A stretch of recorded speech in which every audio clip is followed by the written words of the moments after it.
Assalamualaikum warahmatullahi wabarakatuh. Selamat sore pemirsa. Jumpa lagi di channel Agus Susanto, channelnya Orang Pertanian. Kali ini kita tetap mengisi di rubrik Bang Pilot. Nah, jadi rubrik Bang Pilot ini pemikiran-pemikiran Bang Pilot, di mana keahliannya nanti apa, akan selalu muncul di channel ini sehingga setiap saat bisa diikuti oleh Bapak Ibu sekalian para netizen yang berbahagia. Kali ini kita akan bincang-bincang A sampai Z mengenai tanaman aren. Nah, ini karena kita tahu Bang Pilot ini termasuk dari awal dulu sering berbicara mengenai aren. Saya tidak tahu dulu siapa yang nulis. Saya pernah membaca dulu, kalau nggak salah, berapa ya Pak itu? 1 hektar aren sama dengan 20 hektar kelapa sawit. Bapak atau siapa? Nggak tahu itu. Jadi, Enggak, itu teman saya itu, Pak. oh teman ya? Oh iya. Iya. Jadi, untuk membahas itu dimulai dari apa mana dulu Pak Isna ini, Bang Pilot ini, bagaimana prospek tanaman aren di Indonesia pada saat ini? Ya, silakan. Oke, baiklah pemirsa dan Pak Agus. Kebetulan saya mengenal aren ini sudah cukup lama ya. Dan boleh dikatakan saya ini lahir di bawah pohon aren. Wah, iya. Jadi saya tahu juga bahwasanya aren ini sejak dulu memang sudah diusahakan sebagai salah satu pekerjaan utama dari orang-orang di sekitar rumah saya, yaitu penyadap aren, kemudian dibuat menjadi gula dan dijual ke kedai-kedai. Kebetulan salah satu kedai itu adalah milik orang tua saya. Jadi memang aren ini potensinya kalau kita perhatikan ya, saya bilang itu cukup luar biasa. Hanya saja tantangannya juga luar biasa. Kita potensinya dulu. Potensi aren itu kalau saat ini dihitung dengan angka-angka itu luar biasa sekali ya. Umpamakan dulu satu tandan aren itu yang disadap itu akan menghasilkan rata-rata gula 1 kilogram 1 hari atau 2 kali sadap pagi sore. 1 kilogram itu uangnya paling tidak Rp20 kalau di daerah kami. Bisa sebenarnya sih Rp25.000, tapi hitung saja Rp20.000. Sehingga satu tandan itu ketika habis disadap itu 3 sampai 6 bulan. Ambillah rata-ratanya 4 bulan. Itu 4 bulan kali 30 hari sama dengan 120 hari. Sama dengan 120 kilogram gula itu kali 20.000 itu. Saya udah sebatas ini udah agak bingung itu menghitungnya. 120 kali itu 2.400.000 per tandannya. Sedangkan satu pohon itu bisa sampai 10 tandan, bahkan lebih. Jadi ya cukup tinggi sebenarnya potensi. Apalagi jarak tanam aren ini tidak seperti kelapa sawit ya, yang perlu 9 kali 8 atau 9,2 kali 9,2 kali 9,2. Tapi aren ini cukup 3 kali 10. Sehingga per hektarnya itu dia ada 333 tegakan. Dengan jumlah yang 2 kali lipat lebih banyak, itu tentu potensi hasil yang akan didapat juga lebih tinggi. Sebenarnya soal angka 3 kali 10 itu relatif ya. Kami sudah mencoba menanam aren ini dengan jarak 4 kali 5, 5 kali 5, 4 kali 6, dan 3 kali 10 kita perhatikan. Baik punya kami maupun punya teman-teman, itu yang terbaik itu 3 kali 10. Jarak tanam berhubungan dengan produksinya. Itu soal potensinya ya. Kalau saya bilang potensinya sebagai miliarder bagi pekebun aren ini, itu bukan sebenarnya bukan isapan jempol ya. Dan hitung-hitungannya kita udah buat secara paling rendah, hitungan paling bawahnya kita sudah buat itu. Yaitu untuk per hektarnya itu penghasilan bersihnya lebih kurang 3 miliar rupiah. dalam Wow. waktu nggak sampai 15 tahun. Iya. Karena aren ini memang tidak seperti kelapa sawit, dia sifatnya itu kalau sudah habis tandannya dia akan mati otomatis. Gitu. Namanya sifat monokarpik gitu Pak. Sekarang kalau kita bicara enaknya itu tadi cerita enaknya itu Pak, jadi segala macam. Ya, Pak Isna ini Bang Pilot, coba. Itu tadi yang dimanfaatkan gulanya ya kan Pak? Iya. Tapi ngomong-ngomong kan saya sering bisik itu kalau nggak usah sampai gula itu ternyata harganya lebih tinggi, lebih apa gitu. Tapi kan nggak mungkin kita omongkan, saya kan karena kita apa ya Pak ya, katanya kalau yang itu lebih untung lagi gitu Pak, iya kan? Yang Iya bisa pagi benar. sore Jadi, itu. iya. Jadi sebenarnya produk aren ini beragam ya, mulai dari nira segar itu banyak dijual di pinggir-pinggir jalan, nira segar dingin yang belum terfermentasi, artinya masih manis, masih segar dan biasanya didinginkan itu baik dengan es batu ataupun dengan lemari pendingin.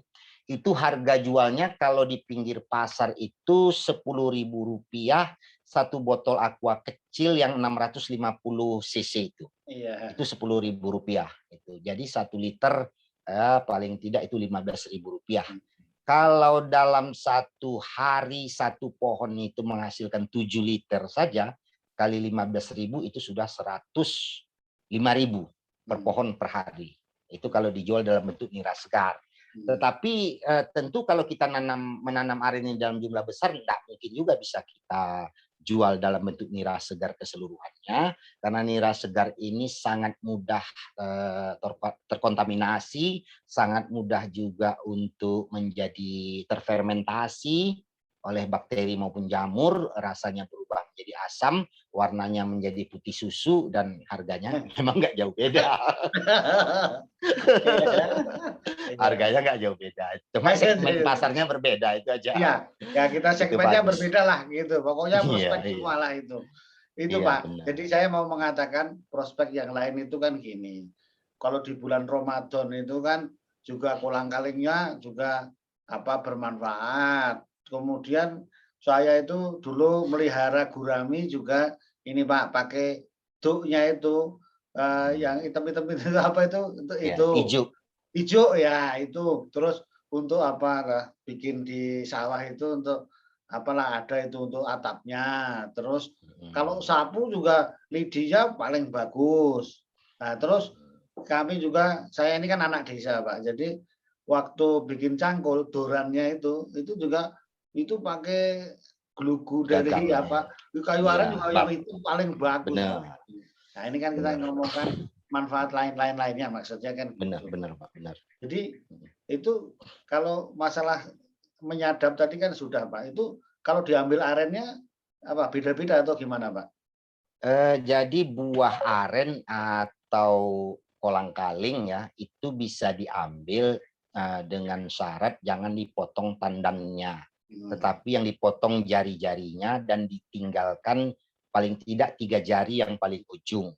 Kalau dipotong tandannya keseluruhan, itu akan menyebabkan nira yang dihasilkan pada penyadapan berikutnya akan berkurang. Gitu. Jadi kita tetap harus pelihara paling tidak 3 jurai atau 3 jari yang berisi buah yang paling ujung dari tandannya itu. Kenapa? Karena saya sendiri sih percaya bahwasannya tumbuhan itu punya semacam insting untuk tetap mempertahankan keturunannya. Ketika bakal keturunannya kita babat habis, kita jadikan kolang-kaling, itu dia akan paling tidak ya merasa kecewa mungkin ya, sehingga akan menurunkan hasilnya. Dan itu memang terbukti benar itu. Itu satu. Untuk ijo itu sebagai hasil tersier ya, hasil primernya pasti itu dari nira dan gula, hasil sekundernya dari buah kolang-kaling, hasil tersiernya dari ijo, masih ada lagi kayu tadi. Kayu aren itu punya tingkat kekerasan yang kelas 1, punya tingkat keawetan kelas 1, punya tingkat keindahan kelas 3. Masalahnya di situ. Iya. Karena dia seratnya itu kasar, terlalu kasar sehingga kurang indah. Tetapi paling tidak di tempat kami itu kayu ijo itu, kayu aren itu dipakai untuk ini kandang ayam ternak, ayam petelur maupun ayam pedaging. Kalau pakai bambu tahannya 3 tahun, pakai kayu kelapa tahannya 5 tahun, pakai kayu aren tahannya 20 tahun dan masih kuat. Iya. Itu. Nah, jadi kayu aren itu memang, dan saya dengar di daerah Sulawesi Utara itu sudah dijadikan sebagai bahan bangunan, bahan membuat furnitur juga, dan harganya itu luar biasa tinggi. Saya dengar satu set gazebo ukuran 4x4 itu di sana dijual dari kayu aren itu 45 jutaan dalam bentuk knockdown itu. Iya. Pak, itu tadi masalah sadap menyadap itu kan. Ya, itu di atas kan bunga betinanya dulu yang kolang-kaling. Kemudian keluar bunga jantannya, tangan-tangannya itu yang disadap. Saya pernah mendengar orang-orang itu cerita keluar yang di antara itu ya katanya bunga ribu-ribu itu yang kecil-kecil itu, Pak. Itu ceritanya gimana itu, Pak? Saya nggak paham itu.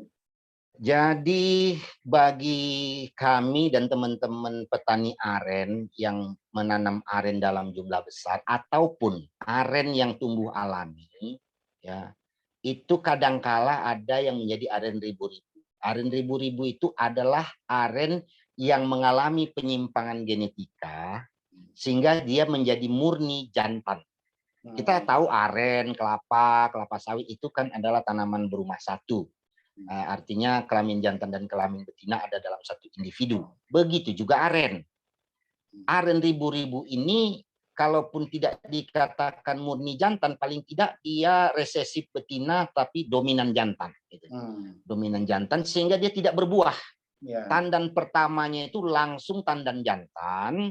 Apabila disadap itu biasanya airnya banyak tetapi kadar gulanya rasanya nggak rendah. enak. Iya, rasanya nggak enak sehingga kebanyakan teman-teman itu setelah tahu yang demikian itu tidak mau menyadapnya. Jadi saya kebetulan ada menanam 300 batang aren, 315 sebenarnya, hidup 300. Itu yang jadi aren ribu-ribu sekitar 8 batang. Dan yang asik punyanya ini Pak Agus, aren ribu-ribu itu keluarnya duluan, ketahuannya duluan, dia bertandan duluan di antara yang lain. Jadi kadang-kadang teman-teman yang nggak ngerti itu dia berpikir ini gagal ini, buktinya arenku semua jadi aren ribu. Padahal tidak. Maksimal itu hanya 5% dari populasi yang menjadi aren ribu-ribu, yang apabila disadap niranya kualitasnya kurang baik. Tetapi setelah itu akan keluar tandan betina dari pohon yang lain, dan yang itu disadap hasilnya bagus. Iya. Pertanyaan lagi, Pak, ini kalau Bapak sebagai petani aren kan, Pak, itu pilih mana, Pak? Bibit yang aren dalam atau yang genjah? Kalau sekarang yang unggul yang mana itu, Pak? Kira-kira menurut Bapak? Keduanya unggul. Tinggal kita memilih dan memilah sesuai dengan perencanaan keuangan di masa depan. Buat teman-teman yang punya lahan sempit, itu kami lebih anjurkan menanam aren dalam. Tapi buat teman-teman yang punya lahan luas, boleh menanam aren genjah. Boleh juga menanam aren dalam. Jadi aren genjah ini memang cepat ya. 5-6 tahun sudah mulai produktif. Tetapi masa produktifnya itu juga lebih singkat. Nah, kemudian temuan kami di lapangan, hasil niranya lebih sedikit dibanding aren dalam. Karena itu saya kalau ditanya secara langsung, tetap saya anjurkan pertama tanam aren dalam yang dari Sulawesi Utara. Itu jenis terbaik yang ada di Indonesia. Aren dari daerah Manado itu. Bagus itu, Pak. Iya, Pak, itu kan memang begitu. Ini kan ciri khas dari aren kan supaya masyarakat awam yang belum tahu kan gini, kalau yang genjah kan cepat tapi kan perlu diketahui bahwa berbunga itu kan dari atas ke bawah, semakin sampai ke bawah terus mati. Ini kan supaya biar tahu itu loh. Nah, masyarakat kalau yang tinggi lama tapi awet juga kan gitu. Awet, bener Pak. Jadi rata-rata sebenarnya kalau mau jujur ya, masa tunggu itu sama dengan masa panen. Jadi kalau nunggunya 5 tahun, manennya 5 tahun juga. Artinya umur 10 tahun dia sudah non produktif. Itu. Sementara aren dalam nunggunya 7 tahun, itu manennya ya 7-8 tahun juga, itu umur Iya, 14-15 tahun sudah non produktif itu. betul. Jadi memang demikian, Pak. Iya. Pak, ya ini kan sekarang terakhir ini mungkin. Iya. Kendalanya kita nanam apa, aren selain lama tadi, lama nunggunya, itu apa saja yang perlu diperhatikan bagi yang mau nanam aren? Jadi teman-teman kalau tanya itu, Bang, aku punya lahan 2 hektar, aku nanam aren, pinang atau sawit. Saya Nah, gitu. jawabnya itu, kalau manajemen kamu bagus, tanam aren. Itu nilai ekonominya paling tinggi. Gitu. Kalau tidak, tanam pinang atau sawit. Kenapa manajemen harus bagus? Dalam setiap 1 hektar aren, ketika sudah panen nanti, paling tidak dibutuhkan 6 orang penyadap dan 2 orang tukang masak gula. Artinya kita akan memimpin 8 orang. Iya. Mampu tidak kita memimpin mereka? Punya tidak kita jiwa kepemimpinan? Kalau nggak punya, ya nanti kacau balau ini. Iya, iya. Ya bisa penyadapnya nggak datang, ngambek segala macam gitu. Namanya juga manusia. Tapi kalau kita memang pandai memimpin orang, pandai mengambil hati, penuh perhatian, kasih sayang kepada pekerja, tentu pekerja ini makin bertambah malah. Seperti Iya. ada teman saya itu, Pak, ada teman saya di tebing tinggi itu dia punya kebun aren, orang yang mau ikut nyadap sama dia itu antri. Antri. Oh, nah ini Karena dia ceritanya gaji menarik dengan nih ya. cukup dia gaji dengan cukup menarik itu, Pak. Dia menggaji pekerjanya itu paling kecilnya 350.000 satu hari. Yang Iya. paling besar 500.000 satu hari. Wah, itu saya percaya itu Pak, karena Bapak tadi kan kalau mau menjadi miliarder adalah petani aren. Benar, Pak. Nyadapnya Benar. juga berat loh Pak, itu jempolnya bisa Iya. ini bisa besar-besar karena apa itu Nah, tangganya dari bambu itu cuma dilubang cuik gitu aja. Nah, gitu. tangga Manjatnya luar biasa tradisional. gitu. Iya. Kok nggak pakai panjat yang enak naiknya gitu loh Pak. Sekarang kita di asosiasi dan di komunitas aren Indonesia selalu menganjurkan itu kalau aren ditanam dengan teratur, jaraknya 3x10, antar pohon itu kita bikin tangga layang, Pak. Jadi penyadap itu tidak Oh, perlu turun naik setiap pohon. Dia oh, pindah iya. dari pohon ke pohon sehingga Betul. efektivitas kerjanya itu lebih tinggi, tingkat keamanan juga lebih baik, pasang seling, pasang safety belt itu, Pak. Bahkan ke Oh, depan saya kepingin nanti kalau nanti aren saya sudah banyak yang panen, itu penyadap saya mau kasih dasi, mau kasih apa, biar oh. sepatu itu, biar menaikkan harkat martabat penyadap aren itu. Iya, lain. Pak, itu apa tadi saya jadi lupa Bapak cerita pakai dasi ini. Jadi apa ya? Itu loh, petani aren itu tadi penghasilannya tinggi. Jadi nyadap pun antri itu tadi tuh yang saya Iya, apa? Nah, itu ya. kepingin ikut kerja sama Ya, beliau. Gaji iya. terkecilnya 350.000 per hari, gaji terbesar 500.000. Kenapa beda? Beliau selain memberikan gaji bulanan, juga memberikan insentif per Wah, liter nira yang didapat. iya. Jadi gitu. Pak, saya dulu nggak percaya loh Pak. Saya sering kontak saya itu banyak itu. Banyak apa saya sering juga bikin video aren. Ada yang dipukul-pukul tok tok tok tok pakai lagu-lagu apa itu kan ada. Ya, Terus ada lagi yang tanya, "Pak, saya ini penyadap aren." Dalam hati saya, ada juga ya profesi penyadap aren waktu itu kan gitu. ada. Oh ini, teringat Pak, Bapak sebagai ketua apa di aren-aren itu tadi? Lupa saya. Sebelumnya kami mendirikan Asosiasi Aren Indonesia. Di situ saya menjadi ketua Dewan Pakar. Kemudian kami mendirikan komunitas Aren Indonesia. Saya di situ ketua Dewan Pembina. Ah, Bapak ketua terus dari kemarin. Kemarin yang bilang ketua. Iya. Kebetulan Ya, hobi, Pak, hobi. ya memang harus begitu. Dedikasinya kan itu tadi Pak. Apa kemarin Pinang, Aren. Nah, itu jadi menguasai secara bagus semuanya lininya. Dan nah, masalahnya saya dulu pernah beli ke Bapak itu aren yang tipe Genja sama apa namanya yang dalam. Karena apa, Pak? Ini sekarang ini banyak permintaan tinggi tentang gula ini, gula aren katanya cocok untuk yang diabetes. Kemudian ekspor juga diminta. Nah, ini saya sudah diundang juga, Pak. Ada pabrik apa gula semut ini di Medan itu suruh syuting juga deh, belum sempat saya gitu. Wah, ini untuk produk-produk gulanya rumah kelapa termasuk aren ini tadi.